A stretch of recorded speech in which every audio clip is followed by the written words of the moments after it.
My name is Dr. Yusuf Jamal Masood. I will be moderating this session on glaucoma, advanced diagnostics and management in glaucoma. So before we start, I would like to call our co-chair for the session, Walid Tantawi.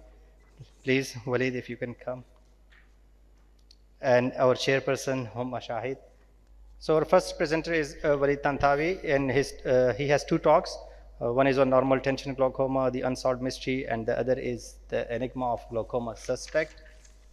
Good afternoon, everyone. Assalamu alaikum. Thank you for inviting me for the third time in Lahore. That's my fourth time in Pakistan, one in Karachi and three in Lahore. Famous triangle formed of 500,000 square miles. The records show that around 75 aircrafts, 2,000 ships, and tens of thousands of men, women, and children just disappeared there. Nobody knows where they are they still alive underwater or living in a parallel world? So Bermuda Triangle is not the only mystery in our modern world. We have some unsolved mysteries in the modern medicine as well. One of the most puzzling among these is normal tension glaucoma. So according to a study done in Baltimore Eye Institute, there's 50% of primary open-angle glaucoma had intraocular pressure of less than 21 at initial examination, and this goes up to 2/3 in some countries like Japan. Although it is a common form of glaucoma, little is known about it. So what do we actually know about normal tension glaucoma so far? So we know that it is a disease of elderly patients, and that's typically, never say never, so above 50 or above 60 years old. So you should have a high suspicion, have to be highly skeptical with young patients when you diagnose them with normal tension glaucoma. We also know that it is a progressive optic neuropathy without high IOP. And it's worth mentioning here that there is nothing magical happens around 21 millimeter mercury, as Kareem said in the previous talk next door. The pathogenesis remains a mystery. Because as we all see, abnormal IOP is not necessarily harmful. We all see patients with their IOP above 30, and the optic nerve is absolutely fine. So what are the theories explaining the pathogenesis? The two mostly acceptable theories so far are the vascular insufficiency, followed by the immune-related disease. So the vascular insufficiency is based upon the finding of a variety of cardiovascular abnormalities that have been described in patients with normal tension glaucoma, like reduced peripapillary blood flow, nocturnal systemic hypotension, association with migraine, peripheral vascular disease, and sleep apnea. It is worth highlighting as well that normal tension glaucoma can be associated with hypotension as well as overtreated hypertension. The immune-related theory is based on the finding of elevated antibodies to retinal proteins. In a study found that 30% of normal tension glaucoma were found to suffer with autoimmune disorders. Normal tension glaucoma is only diagnosed by exclusion, meaning if we cannot find something to blame, then we say this patient has normal tension glaucoma. And there is a long list of conditions mimicking normal tension glaucoma. It's very important to probe and see if there is any other problems other than the normal tension glaucoma before reaching the final diagnosis.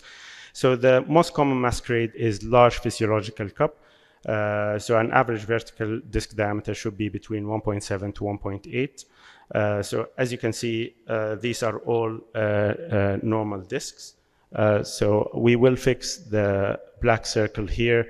That's an average disc. That's a small disc. That's a large one, and that's what we call a jumbo disc. But they're all normal discs. So a patient can be presented with this jumbo disc in the clinic with a pressure of 14 or 15 or even 18, and a clinician diagnosed them with normal tension glaucoma because of the look of their optic nerve head. Disorders of optic nerve, either congenital or acquired, can masquerade normal tension glaucoma, like compressive lesions on the optic nerve, or drusen or pit, or ischemic optic neuropathy. They all may give visual field similar to glaucomatous visual field defect. So this is a patient with drusen, which is hard to see on the slit lamp, but they are easier to appreciate on the red-free fundus photo. This is the correction table used for adjusting IOP based on central corneal thickness. Let me give you one example. If you have a patient with an IOP of 18 on the Goldman applanation and he has thin cornea, his real IOP can be 25 millimeter mercury. As Karim mentioned, next door as well, undetected diurnal IOP fluctuation, intermittent angle closure, steroid-induced glaucomas, burned out pigmentary glaucomas. So normal is a wide range, and it is very important to detect when you see an unusual appearance of the optic nerve head. Is it actually normal or abnormal? And if it is abnormal, is it glaucomatous or non-glaucomatous? And if it is glaucomatous, is it high IOP or normal tension glaucoma? So high IOP meaning that it was missed because of diurnal nocturnal diurnal variation, or a burnt out pigmentary glaucoma, or steroid induced, or trauma, etc. So if you are not sure of if the cupping is glaucomatous or neurological, just go back to the basics, because the basics would never fail you. So you want to distinguish between glaucomatous and non-glaucomatous cupping. A detailed history is crucial. If there is neurological symptoms, or you should check the pattern and chronicity of the visual field, history of shock or severe low blood pressure. Is there any family history of glaucoma among first-degree relatives? And of course the age, as we said, because under 50 years old is highly unlikely to be normal tension glaucoma. Visual field as well is very important. So is there a central visual field loss? Is there a color vision defect? Is the visual field loss significantly lower than how the disc looks? And if there is any pallor in the neuroretinal rim, you should highly suspect a neurological problem. And as we all know, neurological visual field respect the vertical meridian as compared to the glaucomatous ones. So what will you base your judgment on? Documentation is very important to detect if the optic nerve head is normal, abnormal. So what should we look for? Should look for localized RNFL loss associated with notching. So as we can see in this patient, and it's very hard to detect without dilated fundus examination. As you can see, there is a wedge-shaped defect here associated with notching. So in this patient, there is diffuse enlargement of the cup size, or enlargement of the beta zone, or disc hemorrhage. You should base your decision as well on investigations. So this is a series of OCT for the same patient over 3 years. So in the glaucoma progression analysis, RNFL damage was evident before detectable visual field loss. And that's very important. That's the importance of the OCT examination. Infratemporal localized RNFL was detected and observed in 2009, as we can see. The visual field defect wasn't noted until a year later. So the visual fields appear more advanced than the optic nerve status. It's deeper and steeper and closer to fixation.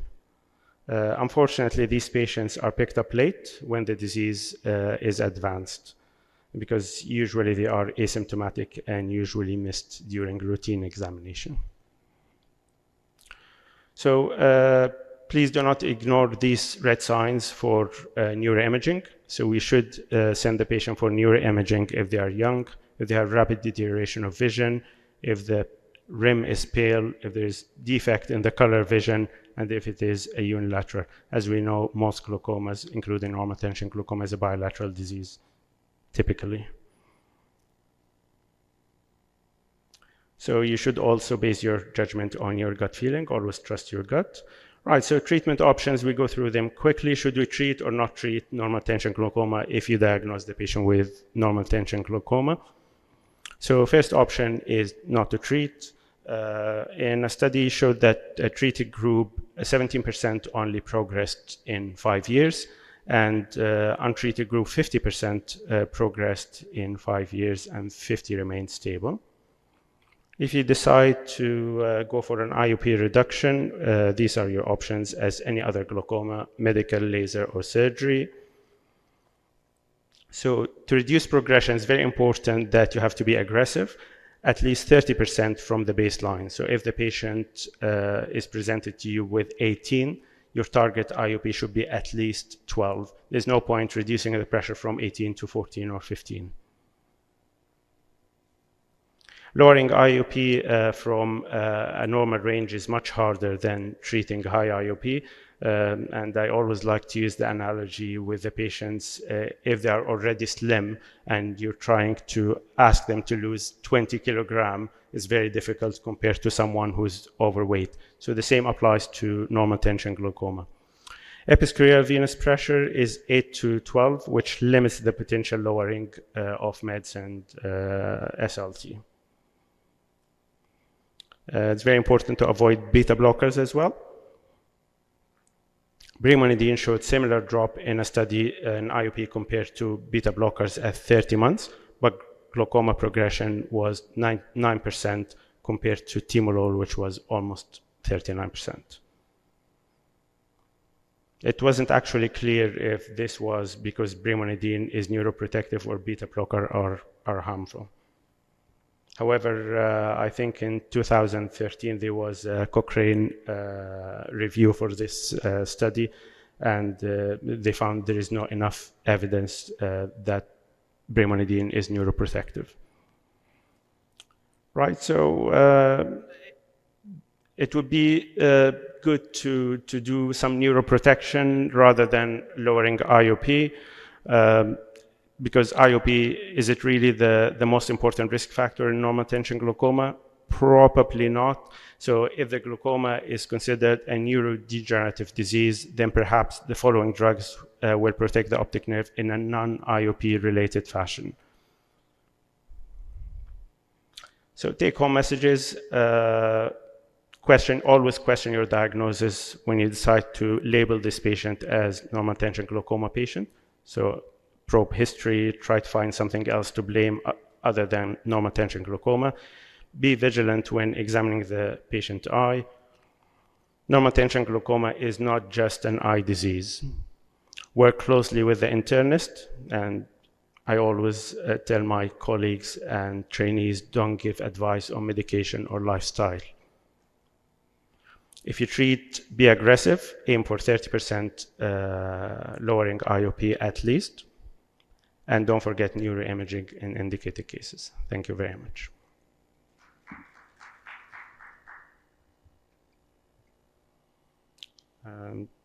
Should we proceed to the next talk or any questions?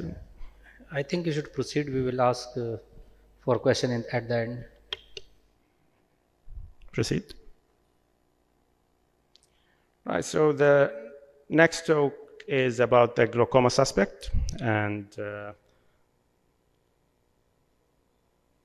it's actually related to the first talk, so I'm glad they are in the same session. So these are some shocking statistics. More than 3 million patients worldwide are registered blind secondary to primary open-angle glaucoma. 2.4 million develop primary open-angle glaucoma each year. On the NHS record in the UK, there is more than 500,000 registered glaucoma patients in England and Wales. More than 100 million over 40 have high IOP. Many of these patients are being treated without clear-cut indication. So the big question here is, are we over-treating or under-treating our glaucoma suspect patients? So this is a patient I've seen last Monday in my glaucoma clinic. 78 years old lady on Azopt twice a day for both eyes. That was my first time to see her. She's been on Azopt for 8 years. She lives in England. IOP is 12 millimeter mercury in both eyes with Azopt. Open angle, average CCT, nothing really more to say apart that, as you can see the refraction, she is a quite hyperopic patient. That was her visual field when she was presented to our clinic. So as you can see, very good fixation with almost no false positives. And that was the picture of her optic nerve head. So can I see hands of how many of you believes this is not a glaucoma patient? So she's been on anti-glaucoma medications for 8 years, and that's her visual field, and that's her optic nerve head. So how many believes it's not glaucomatous patient? 1, 2, 3, 4. So why is that? Can we have a mic? Mic. Ah, understand. Sorry, any of the delegates who believes why it's not glaucoma? Why do you think it's not glaucoma patient? Sorry, can you open the... Just come closer to the mic, please. The neuroretinal rim is of adequate width. Right. And it is pink.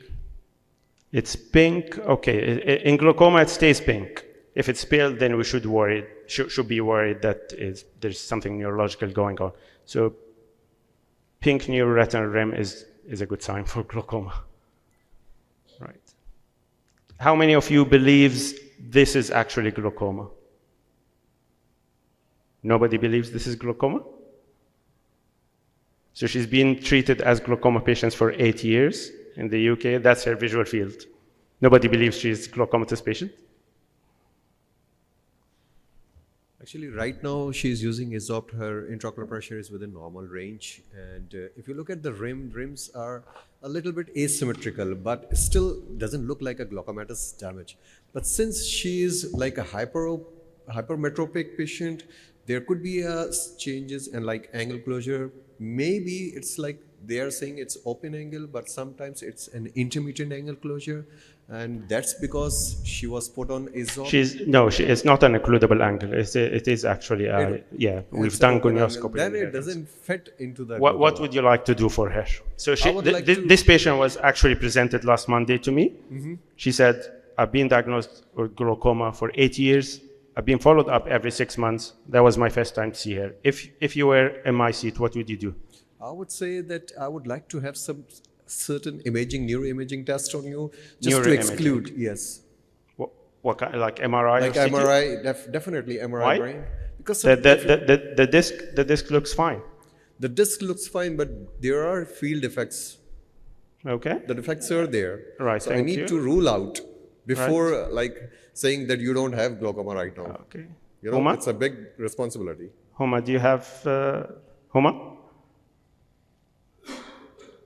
No? Yusuf?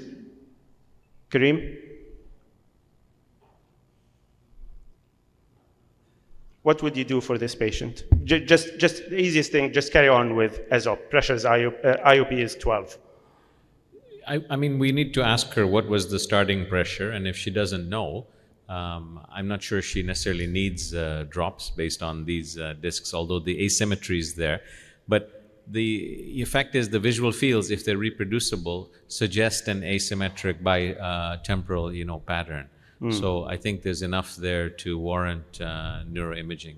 Neuroimaging. Would you ask for OCT? Yep, I think so, because then the OCT would also help us. So that's what I did. So that was her OCT in our clinic. And actually, I requested an old visual field. So that visual field is in May 2024. So that's her visual field in May 2024. Does that change your decision? Yeah, and if you're able to reproduce what you saw, then obviously that's concerning. And then the ganglion cell and macular areas would also help, right, to look at the patterns. But based on this here, it looks pretty good on the retinal nerve fiber layer, right? Yeah, So so it doesn't- I doesn't didn't fit. believe this is a glaucoma It patient. I think doesn't this, fit, yeah, thank you, Karim. I think this is an over-treated patient for 8 years with glaucoma, and she doesn't actually have glaucoma. So as you can see, the RNFL are pretty good. She has large optic nerve head. So this is a typical case of over-treated patient with a glaucoma suspect patient.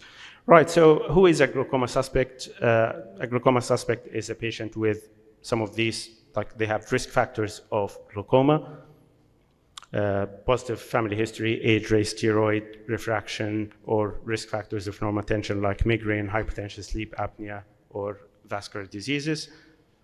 High IOP. IOP is just a piece of the puzzle. It should be the main piece. Goldman applanation is still the gold standard in measuring IOP. It's very important to highlight the accurate IOP, like patients with lead squeezing can give you a false reading, or breath holding patients, or as we mentioned, central corneal thickness is quite important as well. Unusual appearance of the optic disc.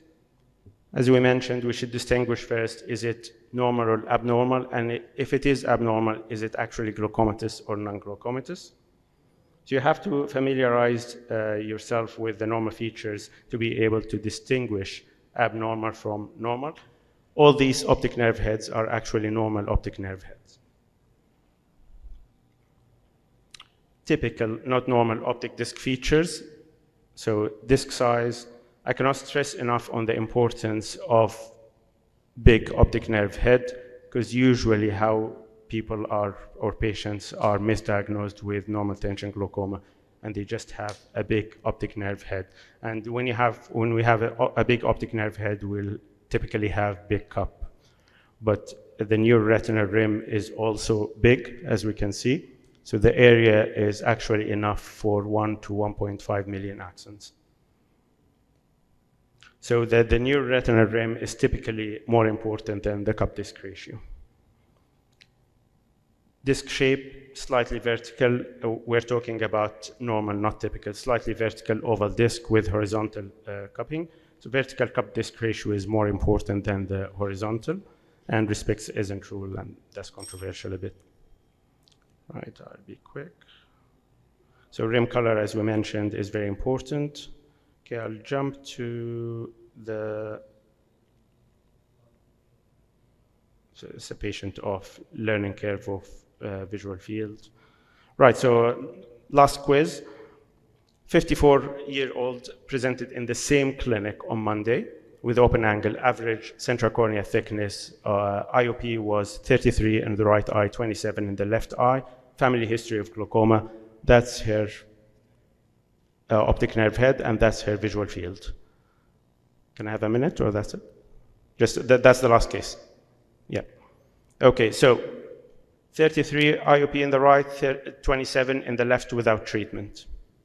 Who believes this is glaucoma? She's got strong family history of glaucoma, so her father. Anyone believes this is a glaucomatous patient?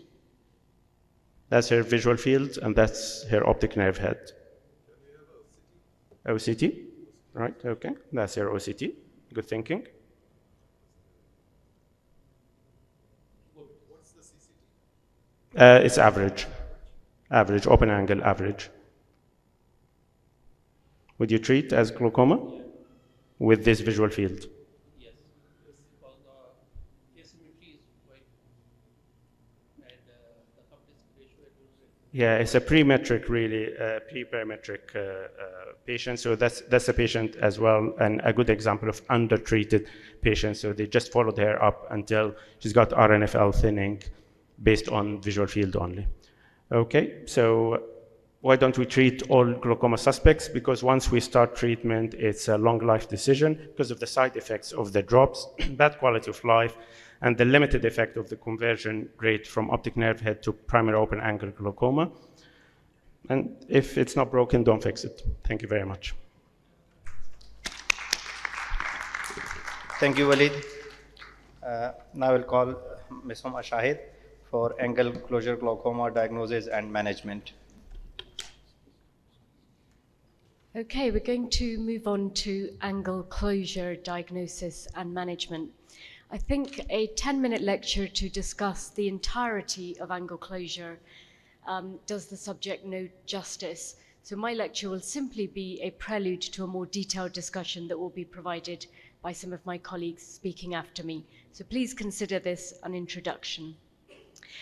So I just wanted to remind everyone about the figures for glaucoma because they are impressive. 80 million people worldwide have glaucoma.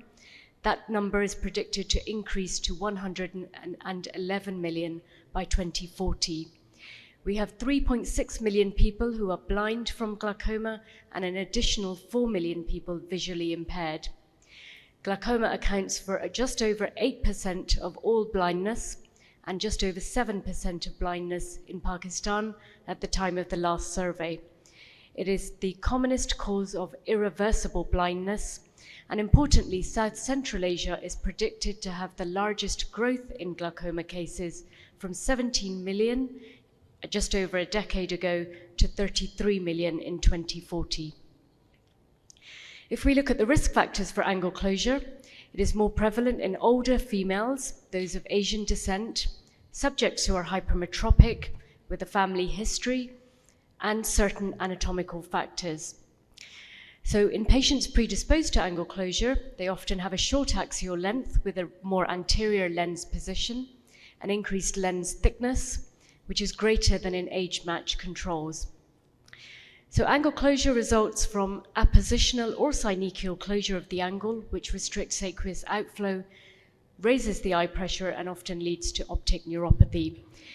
There are various mechanisms, of which the most common is pupillary block. There are multiple causes of secondary angle closure.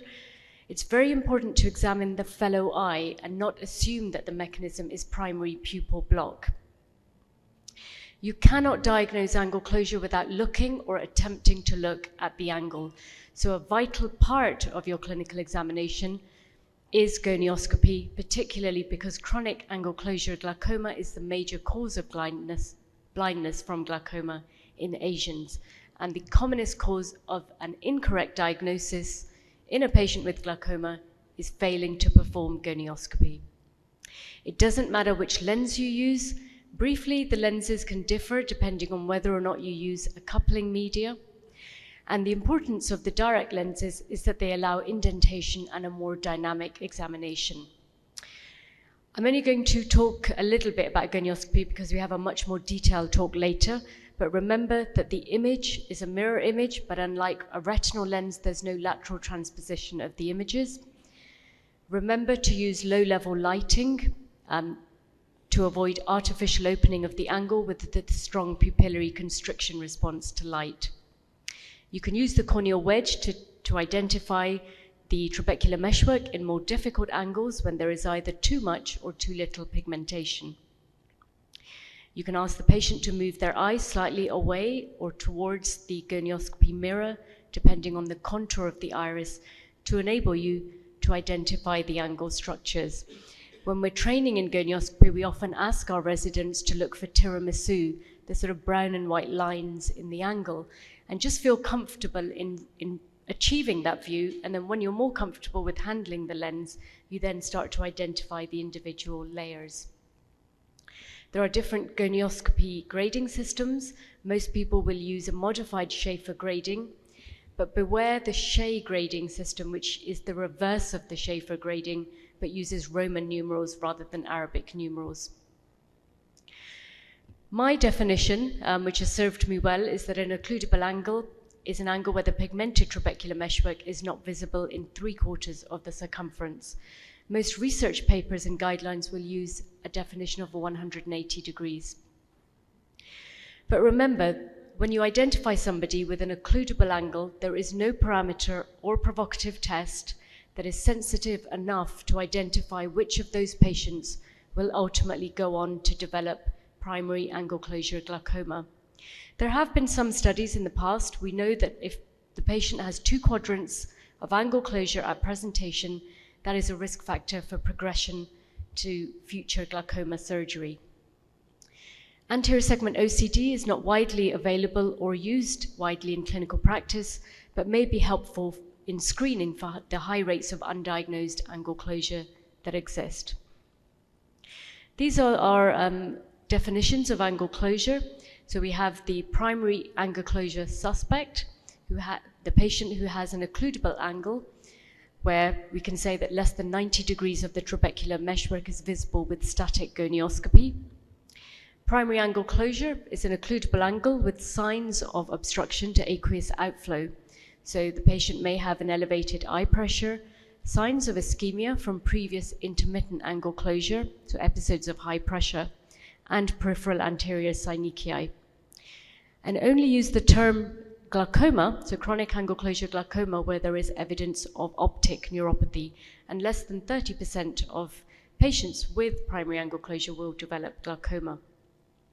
Just some features on gonioscopy that can be confusing. So iris processes are actually small extensions of the iris, which insert at the level of the scleral spur and cover the ciliary body to a varying extent. They are present in about a third of normal eyes, particularly darker irides. Here we have some peripheral anterior synechia, which you may find in true angle closure glaucoma, uveitis, or eye syndrome. Remember neovascularization, which can be present in the angle and give a clue to the mechanism of disease. Not all eyes with angle new vessels will also have new vessels at the pupil margin. So simply looking at the iris without gonioscopy will mean that you can miss these cases. Normal blood vessels can be seen in the filtration angle in 62% of blue eyes and about 10% of brown eyes. But remember that any blood vessel that crosses the scleral spur onto the trabecular meshwork is abnormal. Just going on to the pathogenesis of angle closure glaucoma. So you can have predisposing anterior segment anatomy, as we've discussed. That can lead to relative pupillary block, which causes prolonged apposition or repeated subacute attacks. You can develop peripheral anterior synechia, which then cross over the angle. The obstruction causes a raised intraocular pressure and the development of glaucomatous optic neuropathy and visual loss. You can, however, particularly in Asians, have circumferential creeping angle closure, which leads to the development of more broad peripheral anterior synechia, but the same end result. Just very briefly talking about treatment and management. So the primary treatment for chronic angle closure glaucoma is laser iridotomy, which does prevent pupillary block, but it rarely results in pressure control in chronic angle closure glaucoma. Peripheral iridoplasty, the role of iridoplasty is controversial, and some people continue to use it in certain situations. The only thing I have to add here is that it is not effective in lowering the eye pressure in eyes with chronic angle closure glaucoma where medical therapy has already failed. Removal of the lens is a highly effective way of lowering eye pressure in eyes with angle closure by simply creating space in the eye, and the figures speak for themselves. These are two very nice papers written by Clement Tham's team in Hong Kong. If the eye pressure is not controlled in an eye with angle closure, removing the lens will achieve control of pressure in 85% of those patients without needing trabeculectomy surgery. And those figures were replicated in the EAGLE study, where clear lens extraction was much more efficacious than simple laser iridotomy, with only 21% of patients needing medical therapy compared to 61% of patients having laser iridotomy, and very impressive results for the need for future surgery. So I'm ending my talk there, and I'm going to be passing on to colleagues who are going to explore these areas in a lot more detail. Thank you. Thank you. So our next presenter is Michael Smith, and his talk is on modern management of angle closure disease in UK. Okay, thank you, and thank you to Huma for a good opening. So I'm going to speak about modern management of angle closure disease in the UK, which is where I work. And that has changed in recent years. And what's changed really is in the last 10 years, there's been several influential studies which we'll go through. The new UK guidelines attempt to use these to produce evidence-based practice guidelines, but as is often the case, day-to-day practice remains not so simple. So I won't dwell too much on this, many of you will be aware of it, but the ZAP trial was a trial in China which simply asked the question, is prophylactic laser peripheral iridotomy for primary angle closure suspects beneficial?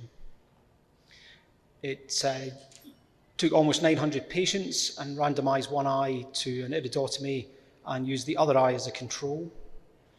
And the study reported after 6 years, the primary endpoints were at the top, and the outcome here, the most striking thing really is how few of these eyes anything happened, whether they had treatment or not. But you can see that the rate of reaching the endpoint was lower in the group in the eyes which had the iridotomies.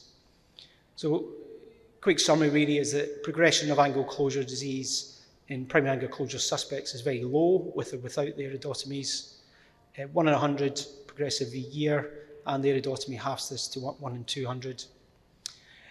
You must remember this is not progression to glaucoma. There was no cases in the study, nor any cases with visual loss. And from the point of view of acute angle closure crisis, acute angle closure glaucoma, you can advise your patients that even without a PI, the risk of developing an episode is less than 1 in 1,000 a year. They recently reported their 14-year results. The main benefit of the iridotomy still seems to be in reducing peripheral anterior synechiae. There was no further cases of acute angle closure crisis compared to the 6-year results. There's now a few cases of glaucoma had developed, but it's really pretty low numbers. So 4 eyes in the control group and 2 in the treated group. Only added up to 5 patients, as 1 of these patients actually had it in both eyes, whether it had an iridotomy or not. And to slightly confuse matters further, 2 of the control group who hadn't had a PI, eyes which hadn't had a PI initially, had then had one when they developed PES, but still went on to develop angle closure glaucoma. This is a study which looked at a similar thing, a more recent one, this time in Singapore. And nearly 500 patients, again, 1 eye randomized to PI, the other eye being the control.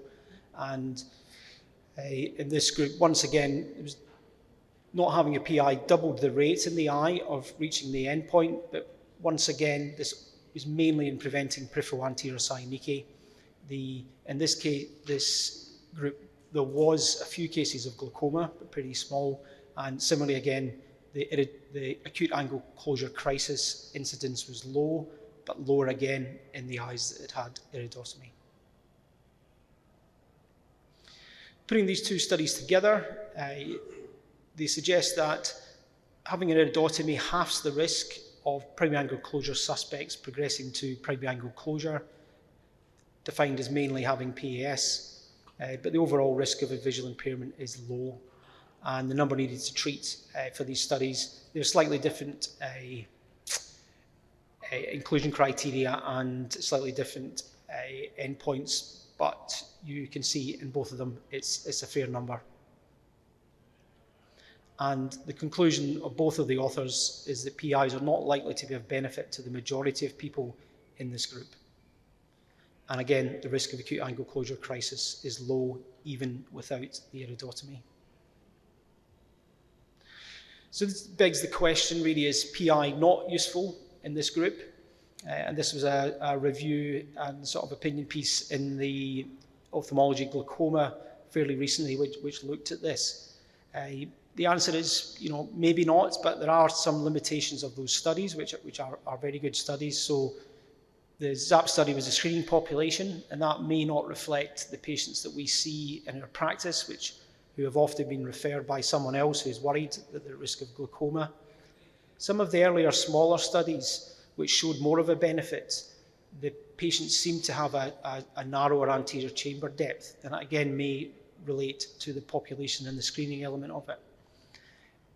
Both of these studies were in East Asian eyes, and this may not apply to all populations, although it's worth saying this is a population with a high incidence of angle closure glaucoma. And then we come on to cataract as a confounder. On the subject of cataract, whom I mentioned briefly, the EAGLE study, so I won't dwell on it, but this is a UK study that looked at randomised people with glaucoma, primary angle closure glaucoma, or primary angle closure with very high eye pressure to a PI or clear lens phaco, and essentially the group which had phaco as a primary treatment did better. These studies led to these guidelines in the UK, which came out a few years ago. This is one of the main findings of it, that once again, the risk of sight-threatening angle closure disease in people with occluded drainage angles but nothing else is pretty low. It also introduced this concept of primary angle closure suspects plus, and this is telling us the group of people they feel should still be considered for an iridotomy, and you can read it yourself, but essentially it's people who either have a higher risk of developing glaucoma, or if they were to develop angle closure glaucoma, it could be more difficult to treat. And in the UK at least, as well as telling the glaucoma specialists not to overtreat, it's trying to prevent unnecessary referrals to the hospital system. In my practice, I would generally follow the UK guidelines. I only advise an iridotomy if the plus criteria is fulfilled.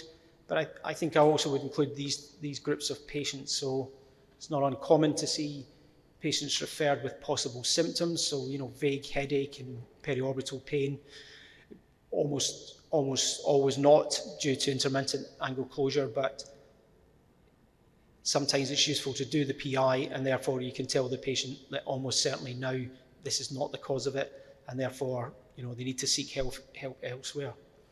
And also you do meet a lot of patients who often by the optometrist who's referred them has sort of been built up that they're at imminent risk of blindness, and it can be hard to reassure those patients. And if they're going to lie in bed at night worrying about this for months on end, then an iridotomy is a pretty low risk procedure. And in this group, which is covered by the EAGLE study, I recommend clear lens phaco.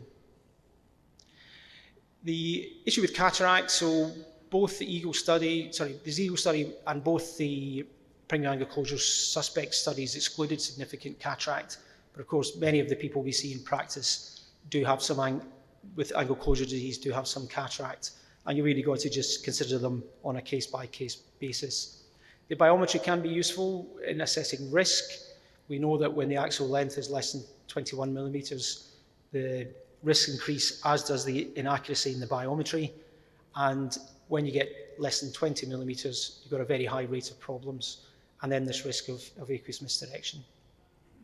It's just a very quick video of a couple of cases. This was a case I saw in clinic. Because they were angle closure glaucoma, we didn't dilate them, and then when they come on the table for phaco, you can see they've got a very large zonular dehiscence there, which presumably was causing the lens to come forward. In the UK, we wouldn't proceed with this, and we would ask the vitreoretinal team to deal with it. Another case is just coming up here. So this is not uncommon for those of you who do these types of cases, I'm sure. So, a little tricky, but it seems to be going fairly well. Shallow anterior chamber. But then as we're getting towards the end of the phaco, we're getting a lot of posterior pressure coming. Although you can't see it in the video, the capsular bag is really pushing itself into the phaco probe, and it's proving very difficult. And after a lot of sort of careful, I basically gave up on that. So put some viscoelastic into some Helon 5, into the capsular bag to try and keep it inflated. You can see that inflates the bag, but it leads to some iris prolapse. So I then make a second incision, put the lens in, and then once the lens is in, it's easier to remove the lens matter because the capsule is held back, and by the end, it looks a lot better. Just finishing off the last slide. So in the future, what these studies perhaps do show us is that gonioscopy may not be very good at picking up vision-threatening angle closure disease, We may hear some of this here, but this may be the future, and the different mechanisms on the right-hand side there. And just a one-slide summary. What's happening? Iridotomies are going out of favour a little, and cataract surgery is going up. Many thanks.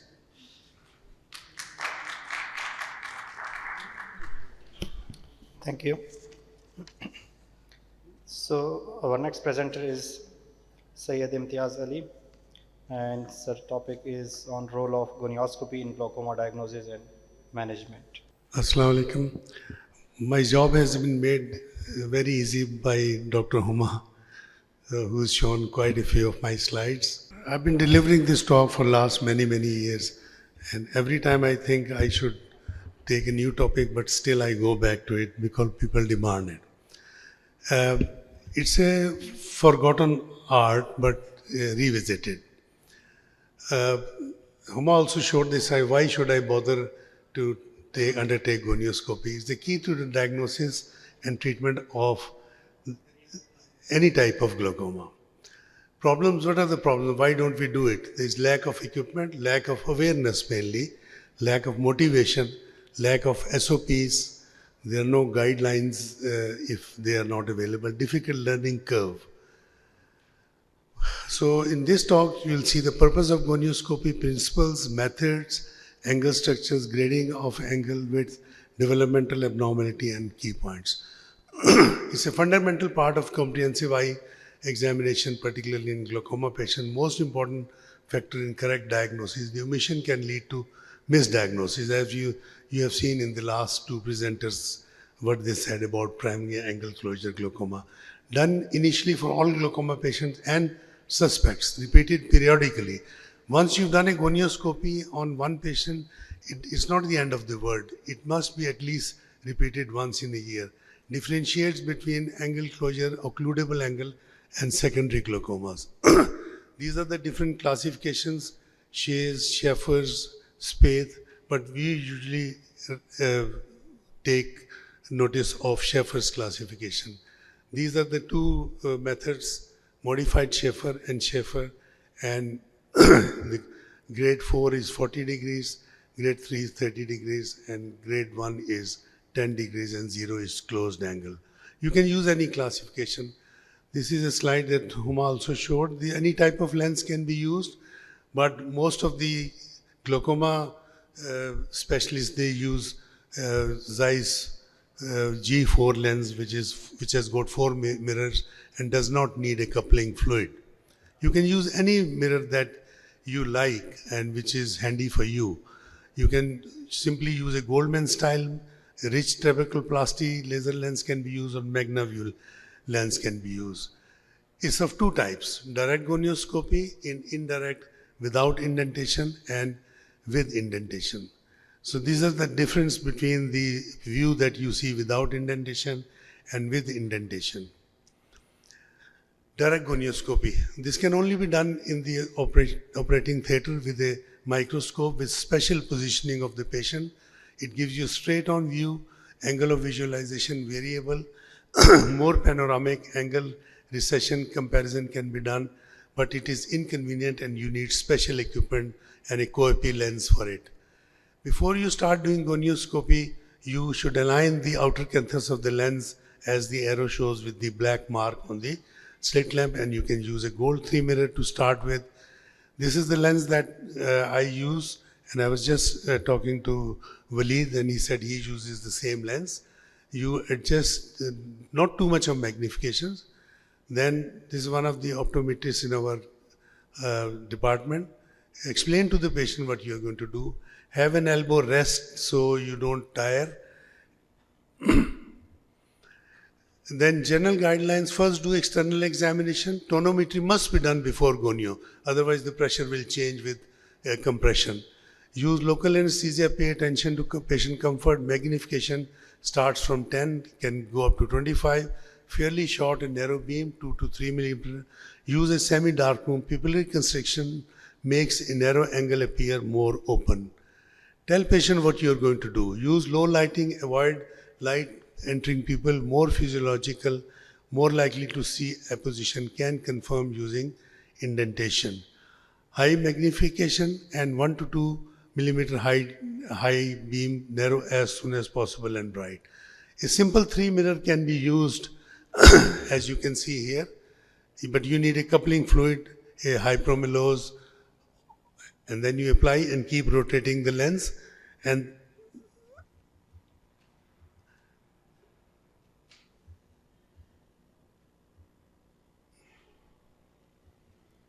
this is a slide where Huma also showed. You can start from seeing through where the RA starts, ciliary body bands, scleral spur, pigmented trabecular meshwork, non-pigmented trabecular meshwork, and Chauvet's line at the last. The trabecular meshwork is more pigmented with age, you remember that, and 6 o'clock is more pigmented because of gravity and in later age. Pigment is intracellular, more pigment inferiorly, and you may see blood in Schlem's canal. Angle structures, Chauvet's line is termination of Decimet's membrane. Pigmented Sempolici lines can be seen in the pathological conditions, and landmark for identification of trabecular meshwork in narrow angle, the Chauvet's line. This is just a graphic presentation of what you see on the angle. There is the ciliary body face, scleral spur, it is not pigmented. Then you can see the pigmented trabecular meshwork, which you must see in an open angle. Then non-pigmented. And an occludable angle is an angle where the pigmented trabecular meshwork is not visible in 3/4 of the circumference. This is a normal pigmented angle in a video. And again, a normal angle.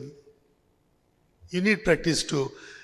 And you can see blood vessels which are normal and new vessels, they have got different characteristics. The normal is thick, the neovascularization is fine, and they do not, normal one will not cross the scleral spur. Neovascular glaucoma, if you don't see on the iris, you can see in the angle, and indentation gonioscopy should be done when iris surface is convex, done when recognition of angle structure is difficult, performed in all glaucoma cases. You can see foreign body, metallic foreign body in the angle if there is unexplained glaucoma. So what are my key points? Is fundamental part of ophthalmic evaluation, confirmation of normal angle structures, determination of narrowness or closure of anterior chamber angle, grading of the angle width, and pathological findings, and needs to be performed routinely. This is a gonioscopy without a mirror and without touching the patient. This is Professor Nadeem of Azebat, and this is my gonioscopy on the NIDAC gonioscope. But this is the gist of all my talk. There was one study done which highlighted ophthalmology trainees' dissatisfaction in the current gonioscopy training curriculum and a lack of confidence in performing the procedure. Appropriate modifications to ophthalmology specialty training program could enhance trainees' gonioscopy learning experience. Thank you very much. Thank you, sir. So our next presenter is Karim Damchi, and his talk is on clinical correlation of glaucoma case with UBM.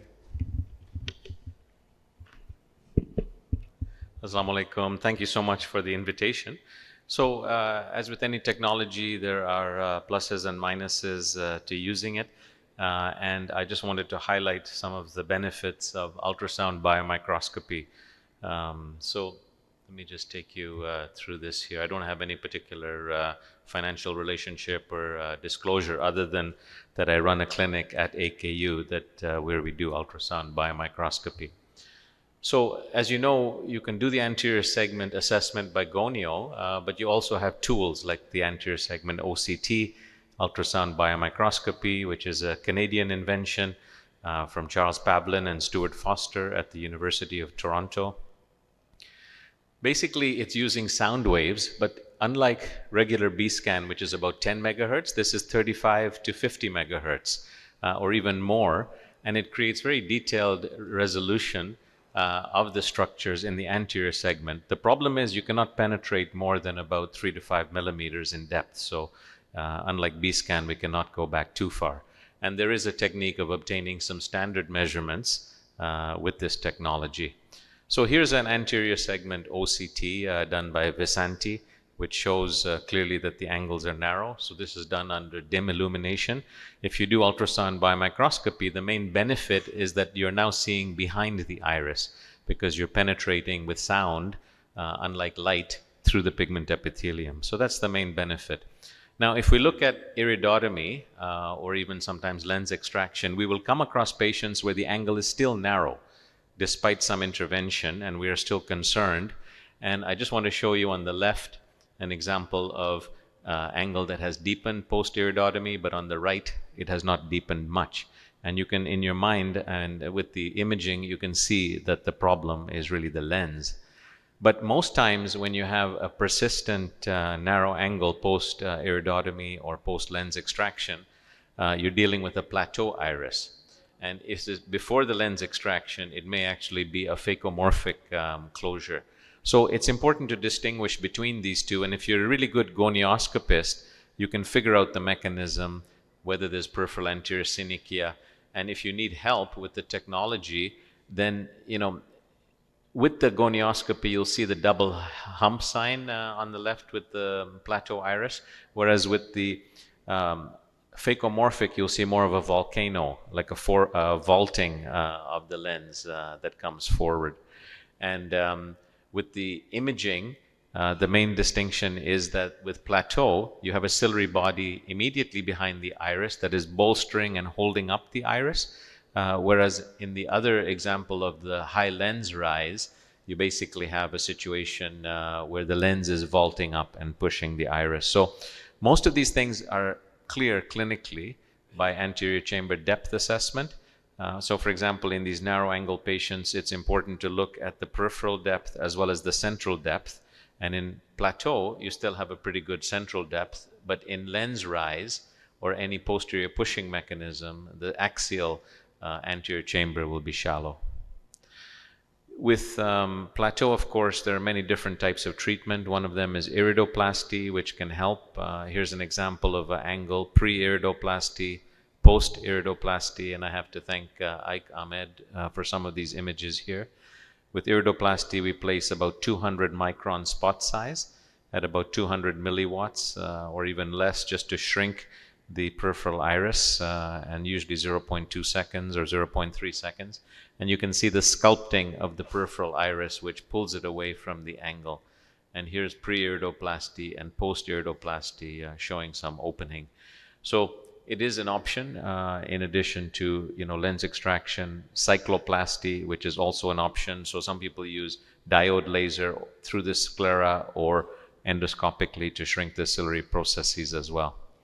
The other advantage of UBM, just in the last minute or so here, is that in addition to plateau iris, which is shown here as an example of narrow angle, you can get pseudoplateau iris sometimes with iris cysts. So there are other things that can cause narrow angles. Just this week I saw a patient who's pseudophakic and has very narrow angles. And in fact, they ended up having an anterior uveal effusion. So the uveal effusion was not very obvious on ophthalmoscopy, but here you can see a nice separation of the sclera and of the uveal tissue, giving rise to an anterior uveal effusion that was related to some inflammation. So to summarize, you know, ultrasound biomicroscopy can be a very helpful tool to delineate the mechanism of glaucoma, particularly if something is going on behind the iris in the ciliary body, or maybe the zonules are weak and you're trying to figure out what is happening, or maybe the cornea is not clear and you're trying to figure out the mechanism. And then it's a nice way of documenting what you're seeing. If you want to repeat it post-intervention, it can tell you whether things are changing and improving. So it is a useful technology. In just don't forget though that another very useful test, which I have not discussed today, is just simply biometry, because sometimes the problem is a small eye, and you can tell a lot with just an A scan in terms of the biometric properties of the eye. So I think that is also another useful tip for all these difficult angle closures. Thank you.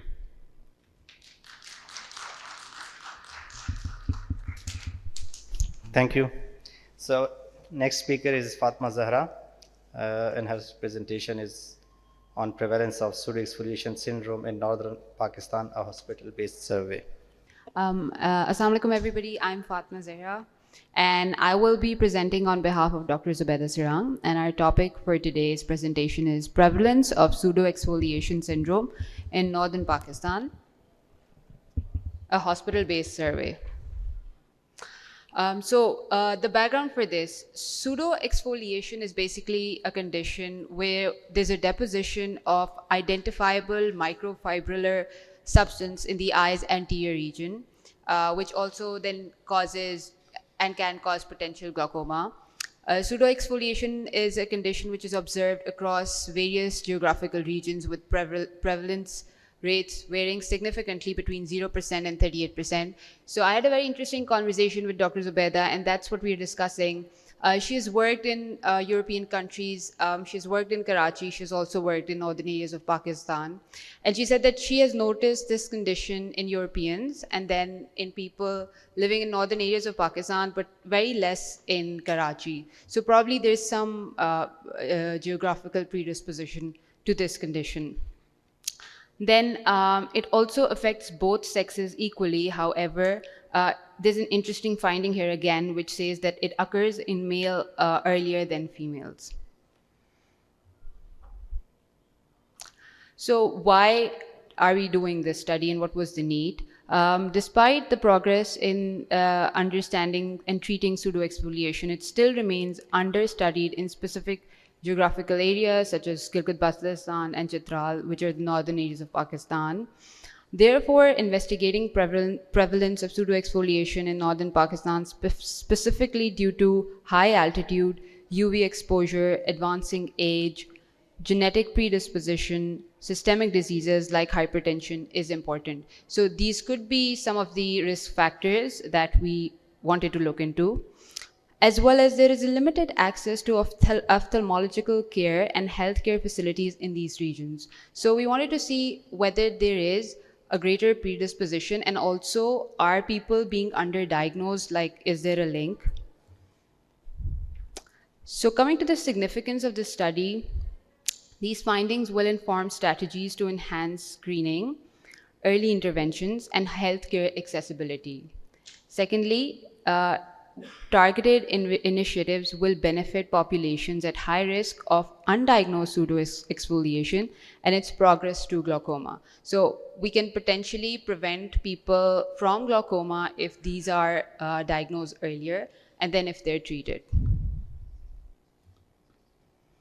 Objective of the study was to determine the prevalence of pseudoexfoliation amongst patients coming for regular eye checkups at AKU Diagnostics Center in Gilgit and Chitral. So materials and methods, our study design was prospective cross-sectional study. The study setting was outpatient departments of Khan Health Services, Gilgit and Chitral. The duration was 6 months and our sample size was 387 patients. Inclusion criteria was patients above the age of 45 years and older presenting to general ophthalmology clinics, and exclusion criteria was patients with any ocular trauma, so they were not part of the study. And for data collection, we had the ERC approval, informed consent from the patients. Patients underwent comprehensive ophthalmic exam, so an overall eye exam was done, which included the slit lamp, IOP, dilated fundus exam.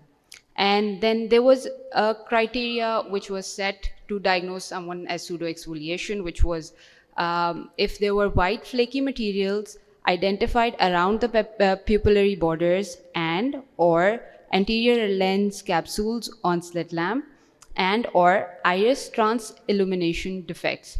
So either one of them or all three of them.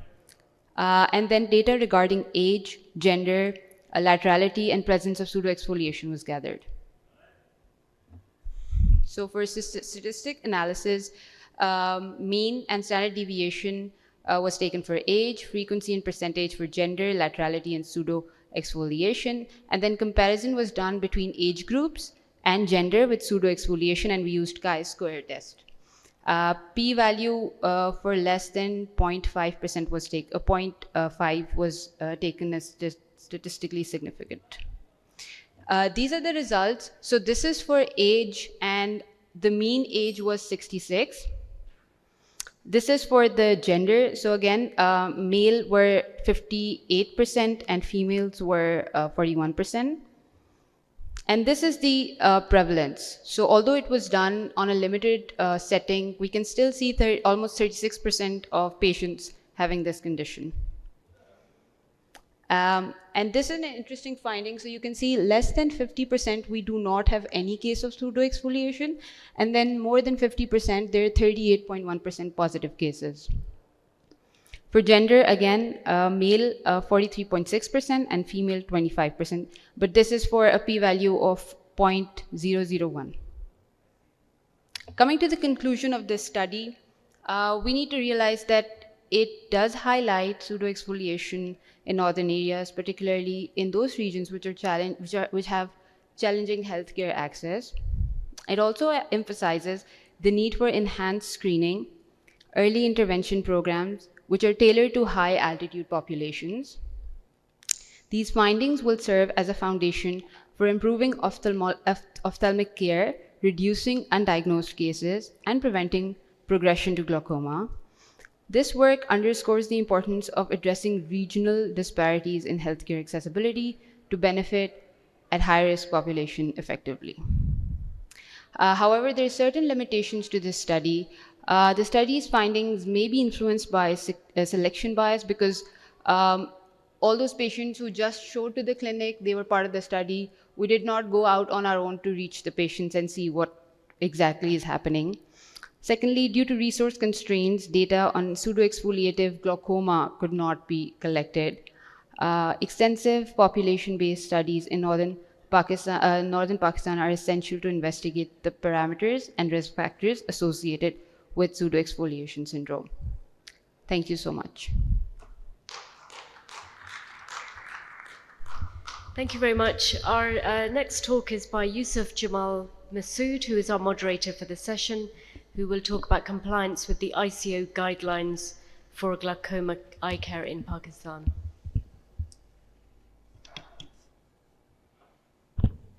Thank you. I'm just going to present my study on compliance with International Council of Ophthalmology guidelines for glaucoma eye care among ophthalmologists in Pakistan. So glaucoma, as we all know, is irreversible blindness, but it can be prevented. And there is increasing burden of this disease, which needs standardized approach. There are evidence-based guidelines like American Academy of Ophthalmology guidelines, the Canadian Ophthalmological Society, their guidelines, European Glaucoma Society guidelines, Asia Pacific Society, ICO guidelines, and Pakistan Glaucoma Association guidelines. So what we did, the patient records that were checked.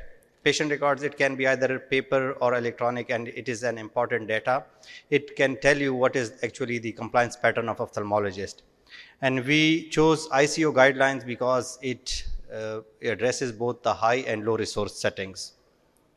So our study rationale was to have insights into the current state of glaucoma management practices in low resource countries like Pakistan, and to provide awareness of differences in compliance patterns among Pakistani ophthalmologists working in distant spheres of private and public healthcare, and to enhance our understanding of prevailing healthcare landscape, and to guide focused interventions that can promote the better glaucoma care across the diverse medical contexts. So our research question was very simple. What is the compliance level of Pakistani ophthalmologists with the ICO guidelines for glaucoma eye care?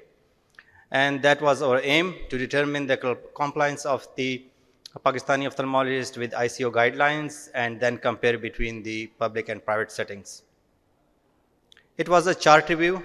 What we did, all those patients which came to our glaucoma clinic, we checked their records, and we checked all those records and reviewed according to the ICO guidelines, which states that it should be evaluated through the 19 items of the 3 elements, and the compliance levels that were set, if more than 90% of documentation was there, it was highly compliant. For 70 to 90%, it was given moderate compliance, and if it was less than 70%, it was low. ICO says that for each patient should be examined on these 3 elements: the history, examination, and investigation. For history, there are 8 elements. Same is for examination, the 8 elements, and 3 elements for investigations. So there are total 19 elements in these 3 parts. What are our results? Total of 394 records that were analyzed. The mean age of these patients were 51.91 years, and males were more. Private settings, they contributed more, and the primary open glaucoma, that was more. This was in majority. So the compliance levels, what happened in the history part, the compliance, overall compliance was very low, and it was shocking for us to see that even the biodata was missing in about 17.5% of the documents. Similarly, for the examination, the IOP measurement, it was missing in about 14% of the cases. Now, glaucoma is all about dealing with the intraocular pressure, but we found that 14% of the chart that were missing the intraocular pressure. Similarly, for investigation, very low compliance levels, like 4.6% for corneal thickness, and so on. So what were our conclusions? That the compliance levels were very low in all these 3 elements, and Pakistani ophthalmologists, they need to gain knowledge for ICO guidelines about the glaucoma eye care.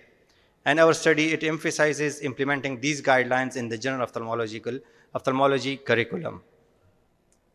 This study has been accepted by Journal of Glaucoma and published in August 2024. Anyone who is interested can have the access to full article.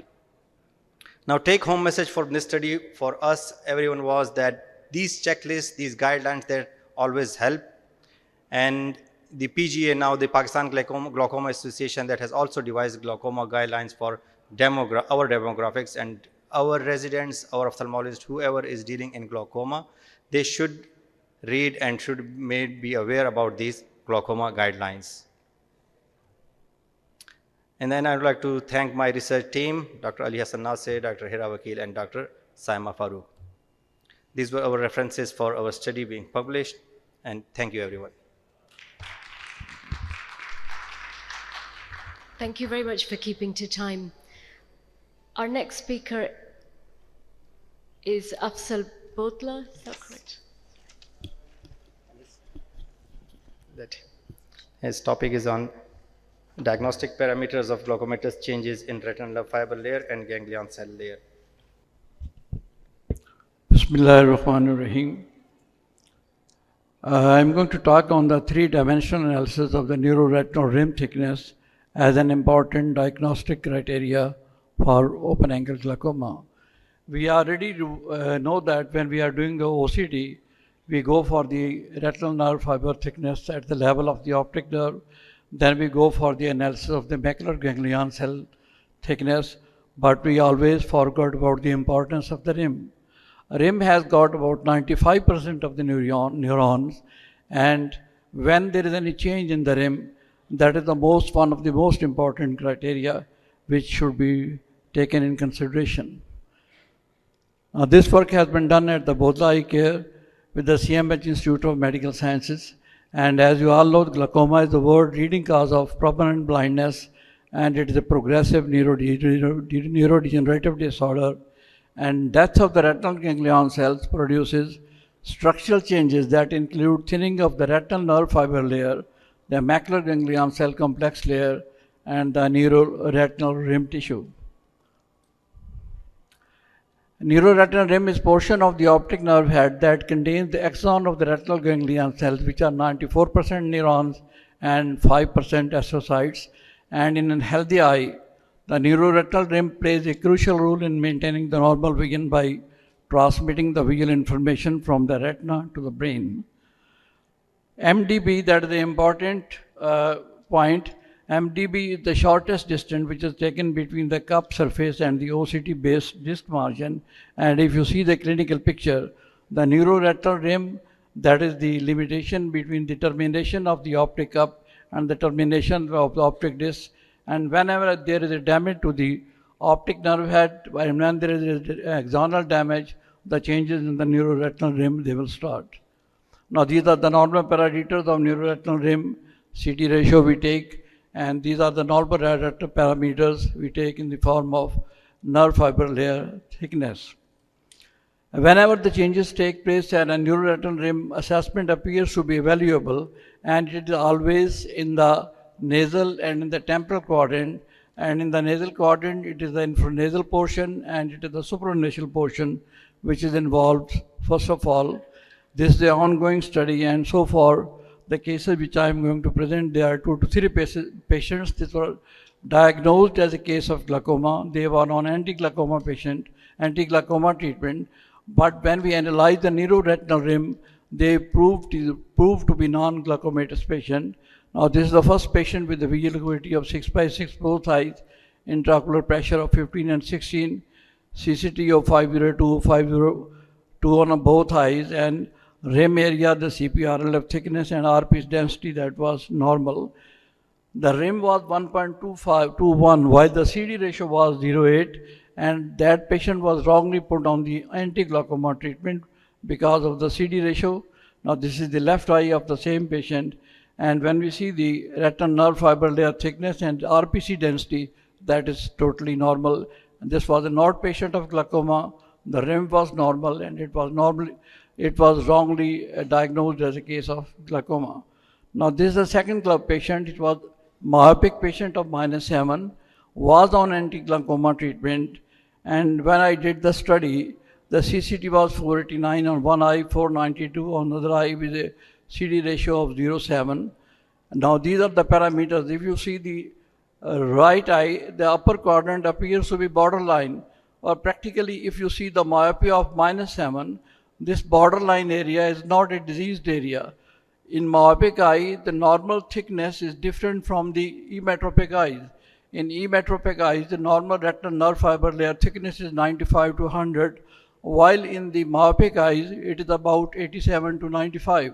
So it is totally different. And again, this patient was a normal patient. This was not a glaucomatous patient. And with the myopia of -6, there is always 10 to 15 micron less in myopia, which is the normal retinal nerve fiber layer thickness. What I mean to say is, in myopic eyes, the normal thickness of the retinal nerve fiber layer is different, and in the myopic eyes, it is less than that.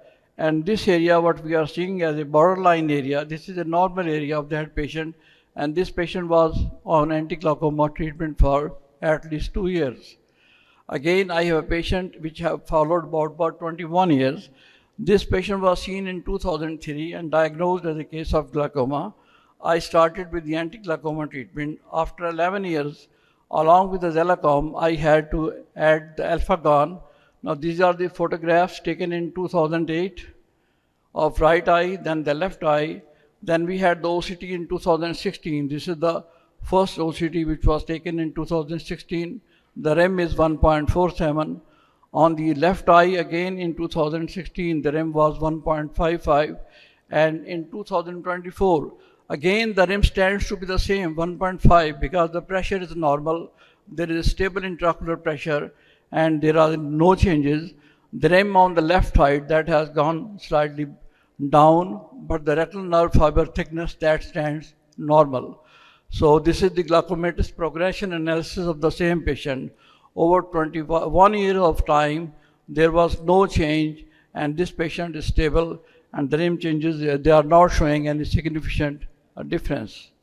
So the REM, that should be taken as one of the important diagnostic criteria, along with the retinal nerve fiber layer thickness and the macular ganglion cell, with the diagnosis, for the diagnosis of glaucoma suspects, for the diagnosis of the preperimetric glaucoma, And for the progression analysis, we can also consider the changes in the rim.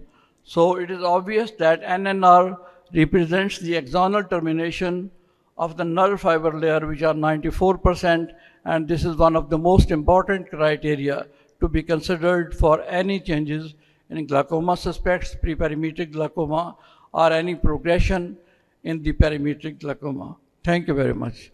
And this is the 10 commandments. We have the best corrected visual acuity, IOP, and these are the 10 commandments in glaucoma which needs to be followed. Thank you very much. Thank you, sir. So our next presenter is Sayyida Minahil Gardezi, and her topic is on outcome of selective laser trabeculoplasty in population of Southern Punjab. So, good evening to all my respected colleagues. My name is Dr. Minahil, and I'm here from Bodla Eye Care, Multan. And today I'll be talking about the outcomes of selective laser trabeculoplasty in the population of Southern Punjab. So, as we all know, that glaucoma, which is notoriously known as the thief of sight, is one of the leading causes of the irreversible blindness all over the world. In our region, however, we face some more critical challenges. That is because of the late diagnosis and also because of the lack of the healthcare facilities. IOP maintenance remains the most important modifiable factor in controlling the progression of glaucoma. And for that, however, we have surgical and medical interventions, but they all come with a set of complications, and it is not feasible for all patients to do that. And that is where SLT comes in. So SLT is basically selective laser trabeculoplasty, as we all know. It's a painless procedure which selectively targets the pigmented trabecular meshwork, and this is where it gains its value as one of the excellent adjuvant or alternative treatment for controlling the IOP. So this study was a retrospective study, and it took place in Bodla Eye Care from March 2024 to September 2024. And our inclusion criteria included the patients should be older than 18 years of age, and they should be diagnosed with primary open-angle glaucoma or ocular hypertension, which is not controlled with any medical intervention. The exclusion criteria, however, involved that we did not take any patients with any history of corneal scarring or any injuries, and also other comorbidities like uveitis or uncontrolled diabetic retinopathy. So now talking about the procedure itself, the machine that we used to perform SLT was Optimus Fusion by Quantal. It's a Q-switched frequency doubled ND-YAG laser, and we use the energy setting of 0.8 to 1.2 millijoules. That is because we are mainly dealing with dark irises here. And the procedure was done under topical anesthesia, and an average 100 non-overlapping spots were used at 360 degrees. So post the procedure, we advise the patients to use acetazolamide 250 mg BD for 3 days, and we also advise the patients to use loteprednidone for 5 days QID. The patients were, however, advised to continue their anti-glaucoma treatment, which they were already using. We arranged follow-ups at 4 and 12 weeks. So the study basically included 24 eyes of 14 patients. Actually, to begin with, we had 30 patients, but most of them were lost to follow-up, which is again a very, we can say, a side effect or a negative thing in our society. So the mean IOP was 25.3, and it ranged from 21 to 32 millimeters of mercury. So in all the patients, SLT was used as an adjunctive treatment, meaning that all the patients that we had were already diagnosed and they were already using drops. So at the final follow-up, the mean IOP that we achieved was 22.5. This is not the most ideal IOP. It should be, as we all know, that we aim for 21 millimeters of mercury or lower, which is considered as a decent lowering point. But however, we did see a significant difference, but it was not what we were aiming for here. So we had 24 patients, and this is a very simple data analysis which shows the IOPs at baseline, at 1 month, and also after 3 months follow-up. And it shows that we had very variable results, because we can see that in all the patients we did see a decrease in the IOP from the baseline to the final follow-up, which was at 3 months, but we were not able to achieve 21 millimeters of mercury or lower IOP in most of the patients. And this again summarizes one of the results, and it tells us that the range of IOP at the final follow-up, the range was very narrow, which tells us that we did see an improvement, but it was not the best that we were hoping for. So coming to the conclusion, we have seen a lot of studies, like for example, we have the LIGHT trial, which has proven SLT to be one of the best treatments, and it is also proved to be, it's like the researchers are suggesting SLT to be the first line treatment for glaucoma, and we do agree to that, and that is why we wanted to provide such a facility to the people of South Punjab. However, we could not get those results, but that is to do with the patient compliance, the compliance at the follow-up, and also because when the patient comes to us, they have already been diagnosed and they are at a chronic stage of the disease. We would, however, urge to have more research done on this aspect in our region, because we completely agree to the working of the SLT, but we need bigger studies, detailed studies, because our sample size was small and the follow-up time was also very small. So we would urge to have more studies. Thank you so much. Thank you very much to all of our speakers for a fantastic session. I'm afraid we don't have time for any questions because we've already overrun and the plenary session is keen to start. So thank you very much.